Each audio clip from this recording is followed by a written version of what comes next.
welcome. Last session of the day. It's powering through.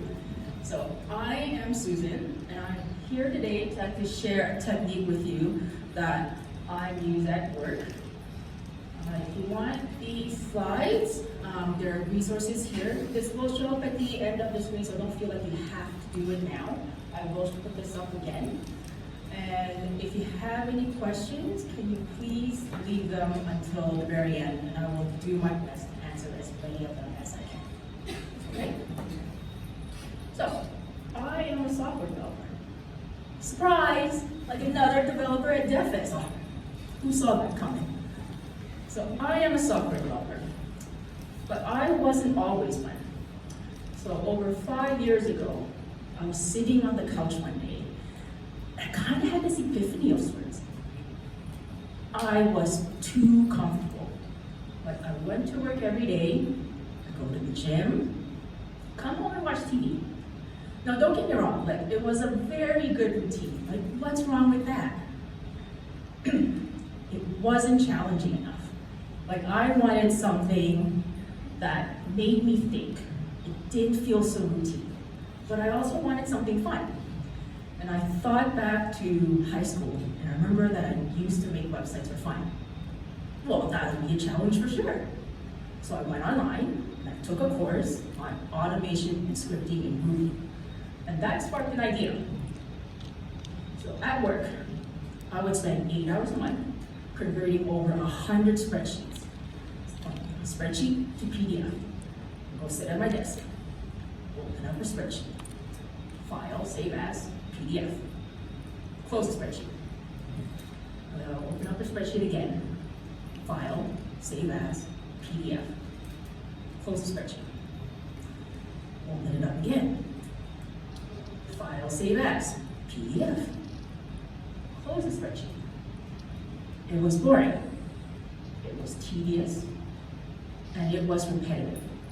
And I didn't want to do that anymore.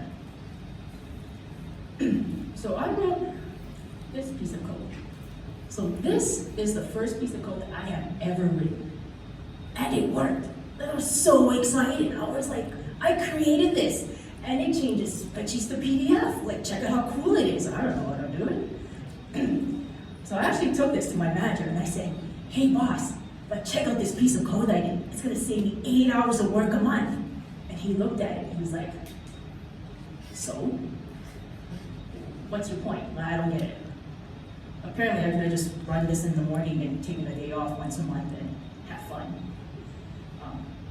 But this is where my passion for software development started. There was this sense of achievement that I got that I had never felt before.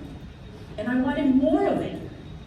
And after a few years, like, I decided this is what I want to do full time. Like, I want to be a software developer. So after a lot of hard work, that brings me to today. So today, I am a software developer at Skip the Dishes. I'm having the time of my life there. Like, my team is amazing. I learn so much from them. I even get to write code for a living and see it go into production. That is an awesome feat all on its own. But I also struggled. And I struggled a lot with investigation tickets and bug tickets. Like, I didn't know how to solve it. I didn't know where to start. I didn't know what to do. So I went up to a couple of the seniors on my team, and they showed me how they did some of their tickets, but they didn't really have a generic set of steps. Like, all they told me was, well, I kind of just go through the code and figure it out. Okay, I guess I can try that.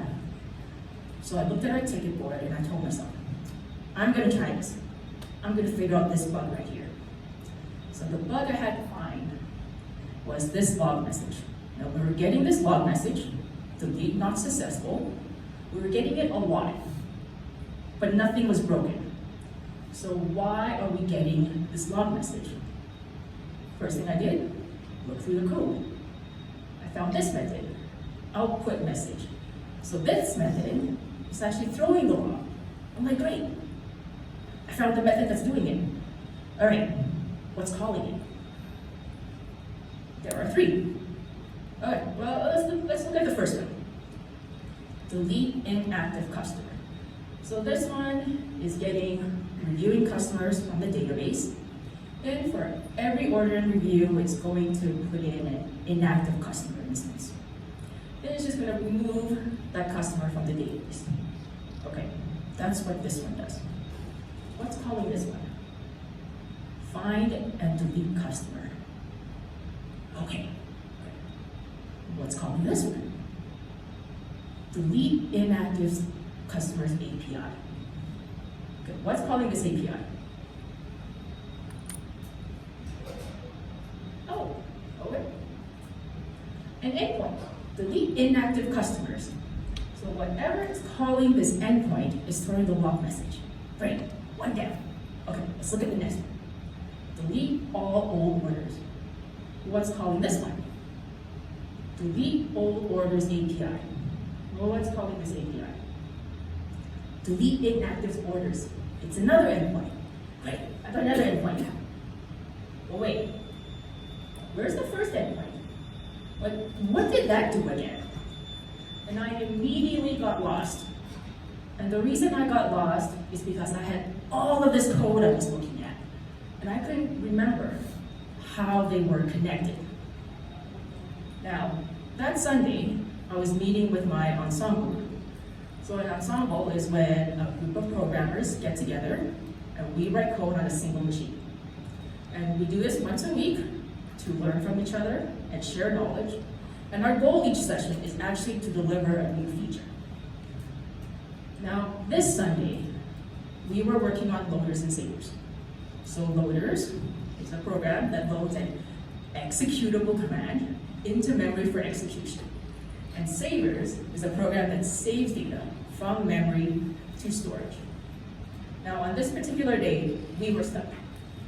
And we were stuck on this method, verify executable command.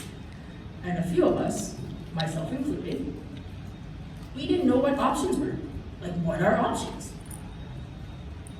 So Llewellyn, he's a technical coach down in New Mexico, and he's been teaching people how to code for over 20 years. This is how he explained options. Well, options let you chain commands together. Oh, okay, like what kind of commands? Well, you can call reporters, specify file extension, scrubbers, any command you want. Oh, so we can call this executable command right here. No, Sue. That's the command we are testing with. You can't call that. Oh, but you said with options, we can chain commands together.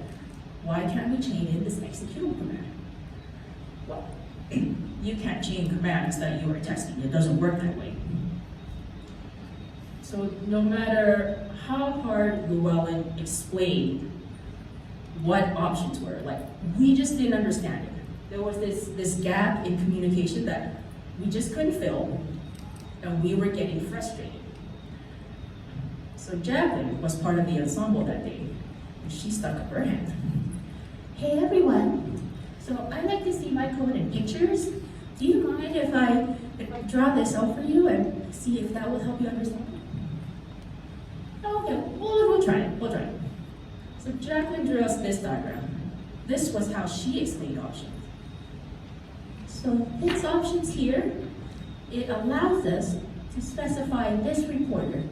And the reason we want to specify this reporter is because we want to see two different diffs.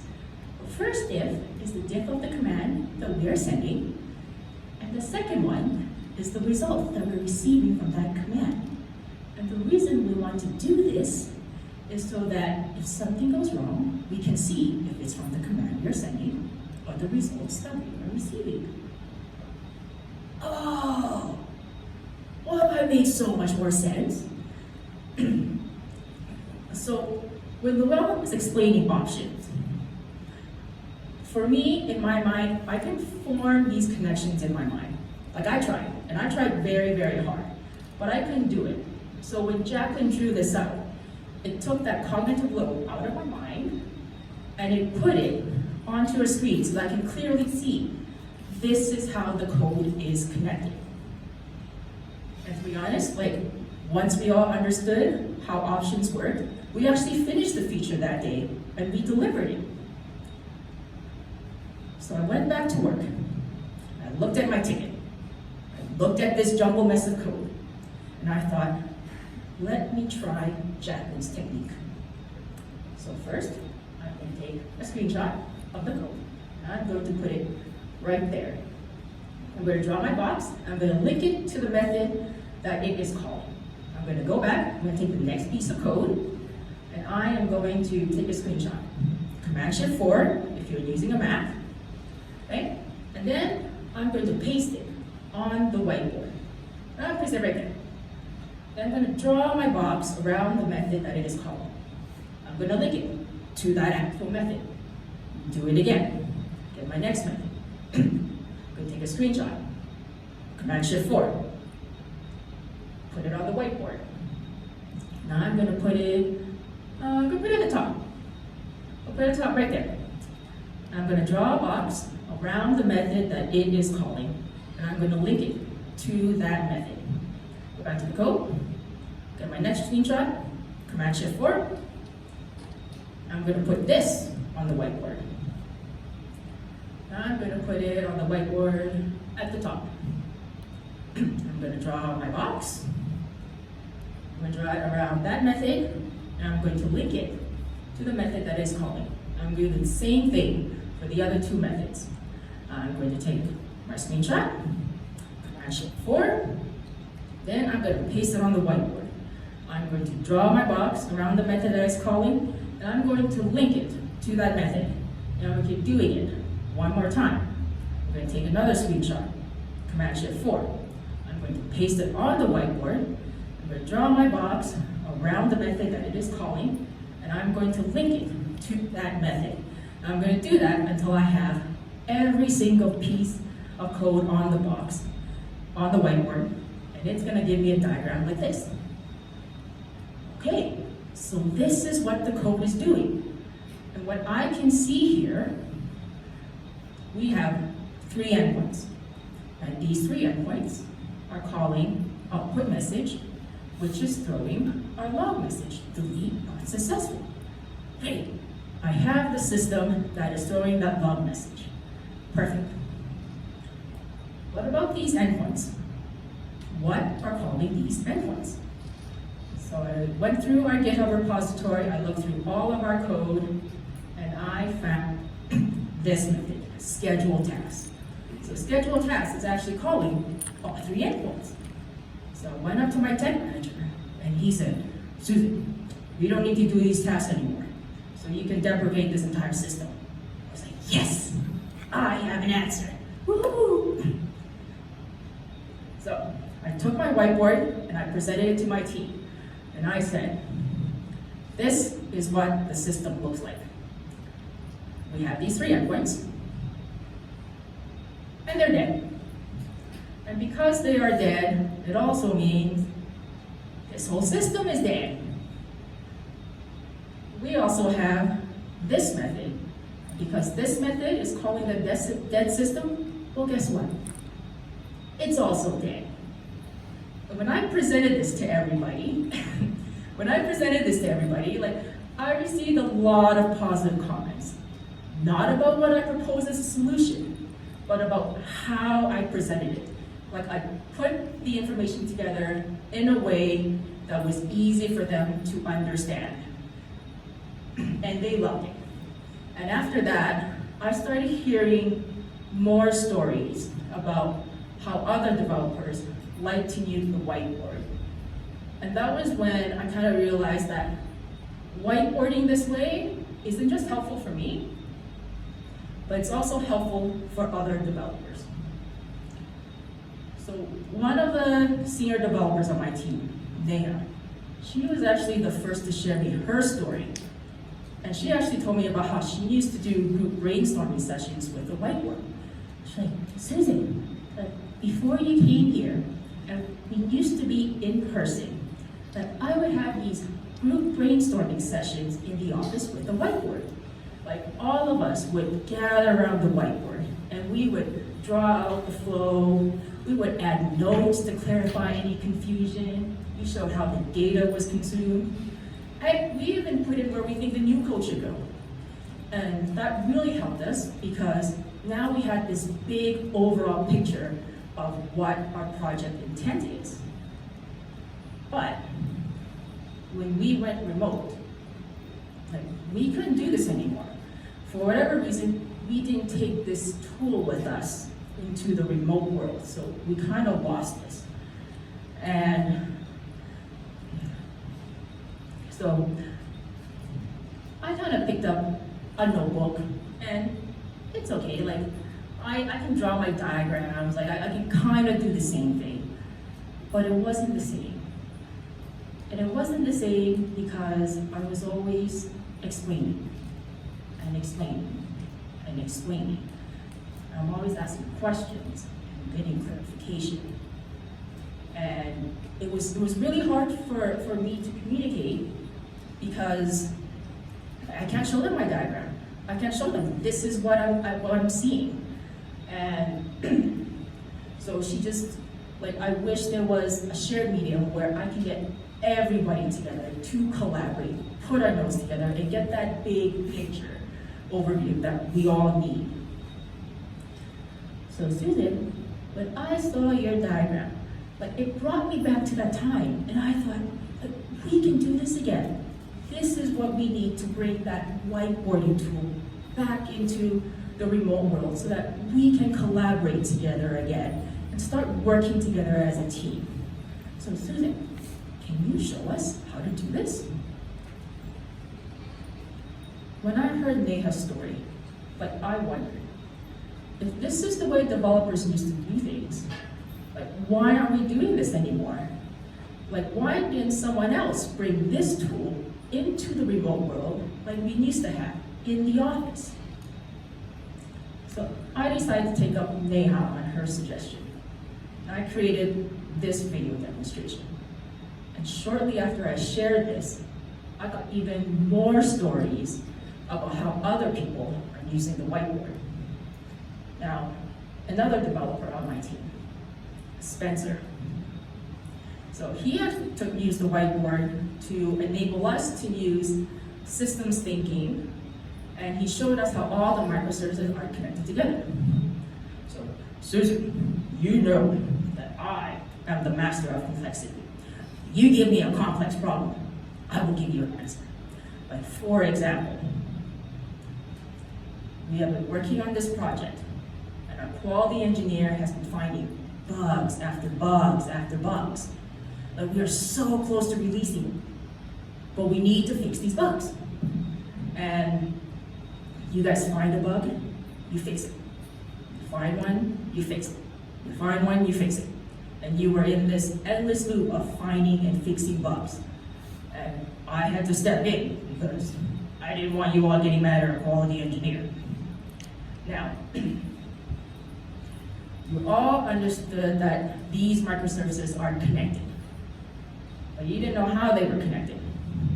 Now I'm gonna give like a little bit of a caveat here. If you saw Chris Reed's keynote this morning about microservices, Spencer's diagram is gonna look very familiar. So Spencer drew us this diagram. He said, this is how microservices are connected. We have this gateway that is calling restaurant and customer, and that's calling the database. Now, the problem here, the root cause of all of your bugs is this method, reset user password. It's not properly connecting to the database. So if you fix this, you will fix the root cause of all of your bugs. And sure enough, as soon as we fixed it, all of the bugs were gone. And our quality engineer gave us the green light, and we were able to release our project into production. We actually owe Spencer big time for this diagram. Now, there was another developer on another team, Mohammed. He used it to map out his code so that he understands the work that he needed to do for his ticket. So, Susan, like, I love your video about how to use a whiteboard. And like, I had just joined the team and I got this ticket. I had to move code from one endpoint to the other. Like, sounds easy, but like it's my first time on the team, and I didn't know what I'm doing. I don't know the code. Like, I don't want to break anything. Like, what do? I don't understand. Like, I have so much anxiety over this. But when I saw your video and I saw how you mapped out your code, I decided to try it for myself. I created this diagram. And what this diagram shows me is this. This is the current flow. And all I need to do is move this piece of code over to the new flow. And that's it. Like, it was so easy. So for Mohammed, like, having this all diagrammed out really like took away his anxiety and made it really easy for him to understand that all we need to do was move one piece of code over to the other. That was it. What I heard from these three stories is that whiteboarding for NAHA, it was great to have that communication and collaboration for the entire team to get that big overall picture of what the ticket scope is. For Spencer, he used it to connect the dots. He showed us how the microservices were connected and where the problem is so that we can fix it and get our project into production. Mohammed, he actually used it to map out his code and show exactly what he needed to do, what connections he needed to move, and that helped him. But the biggest benefit that I saw from all of these was how quickly they picked it up. Like, it felt like it was second nature. And as soon as I showed them how to do it, they were like, I'm on board, I can do it, check out what I made. So you've all heard the term, a picture is worth 1,000 words. Well, for my team and I, we used the whiteboard to put all 1,000 words on there. And I'm actually really fortunate at Skip to be able to have access to a digital whiteboard, but I do have friends that work at other companies that believe that whiteboards are only for designers. And I disagree. Having this whiteboard has helped my team immensely, especially with our communication and collaboration, and just getting that overall understanding of what our project scope is. And if any of you have any whiteboarding stories, like, please connect with me, because I would really love to hear it. Thank you.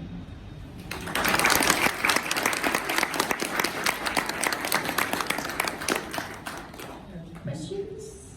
Yeah.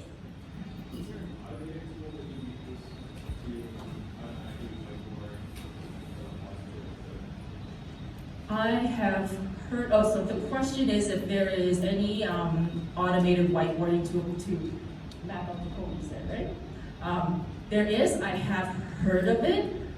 I don't personally use it, but the reason I don't personally use it is because I like to move my pieces around, and I like to add notes into it. So for me to whiteboard in this particular way, I can actually move the pieces of code around into like different spots so that I can actually see the visual a little bit better, and it just makes more sense in my mind.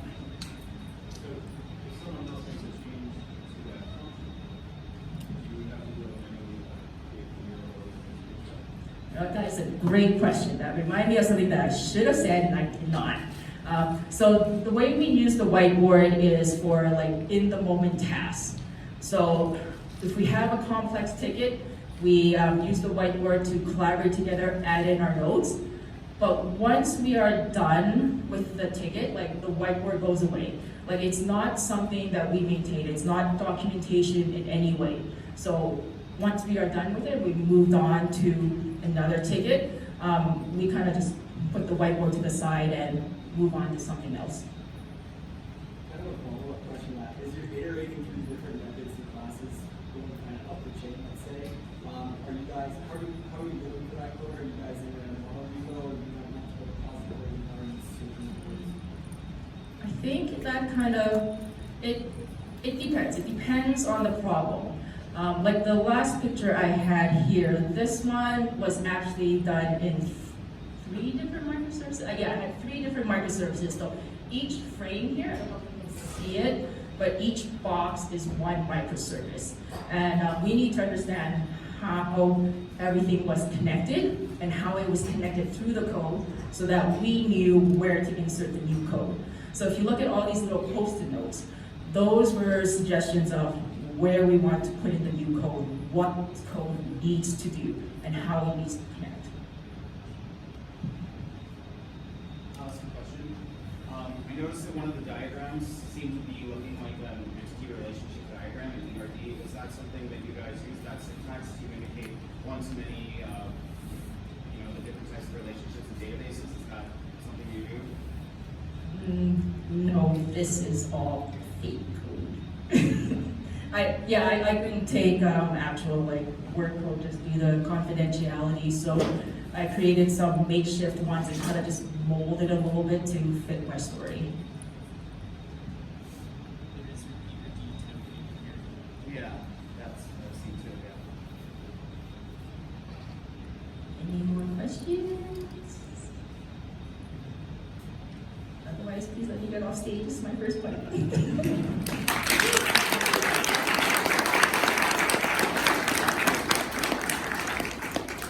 Thank you very much for sitting through this last session. I know it's been a long day for everybody, so I do really appreciate a lot of you showing up.